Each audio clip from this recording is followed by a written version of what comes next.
I first came to Canada in 1986, and I had just completed an MA in English Studies, but I did not know the first thing about Canada or Canadians. So I spent a lot of time browsing in bookstores, looking for information about the country, about the culture. And there was one book that I found in all bookstores at the time, and that was Margaret Atwood's The Handmaid's Tale. Because if you remember, it had just won the Governor General's Award for fiction. So I went and bought it and read it, and it changed my life because it was, well, it's certainly one book that changed my life forever. I decided then and there that I wanted to do a PhD in Canadian Studies, and I did. And I was very lucky because only 2 years later, after that first visit, a group of Spanish academics founded the Spanish Association of Canadian Studies. And at the time, the area of English Studies was very well established. There were BA degrees in English that were attracting a lot of young students who knew that they would go on to get jobs, teaching languages, usually in public or private schools throughout the country. And there was also a growing interest in the so-called field of, the new literatures or the other literatures in English.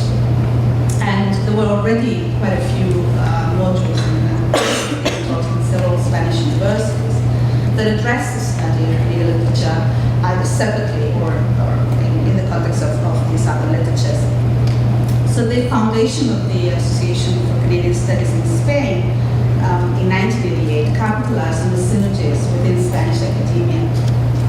And in the following years, the association would play a very important role in creating a very dynamic forum, engaging the efforts of all these young scholars who were trying to think outside the box and outside what was already the canon of British studies or American studies and doing something else.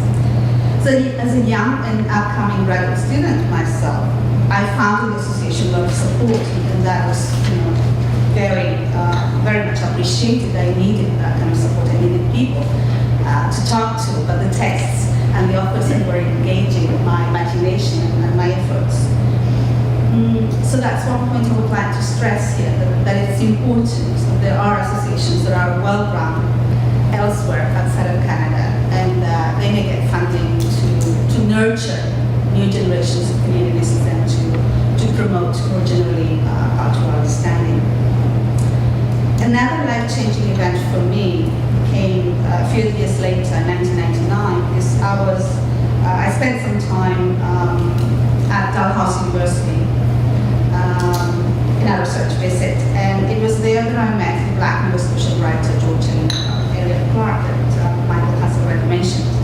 So in conversation with him, it was that I first discovered the diversity within the Black Canadian population and their cultural productions. And this is the topic of the paper that I brought to this conference, Canada and the Black Atlantic, Epistemologies, Frameworks, Texts. In it, I focus on the impact on Canadian studies and Canadian culture of the publication 20 years ago of Paul Gilroy's groundbreaking study of the Black Atlantic, discussing how this paradigm may have affected our understanding of Black literatures and culture in Canada. While there is consensus that the Black Atlantic constitutes a major epistemological shift in addressing Black cultures globally and in interaction rather than in isolation, over the years, Gilroy's concept has been critiqued, most of all, for its spatial limitations, as the absence of Canada itself, from his theory and his critical practice attests to. So in my paper, I try to take stock of major developments in the field of Black Canadian literary and cultural studies, pointing out the debates over whether Black Canadian literature should follow a more rooted, more national model, or else remain the more diasporic, more transnational product that the legacy of slavery suggests. And I end by looking at the fresh directions in the representations of Black consciousness in Canada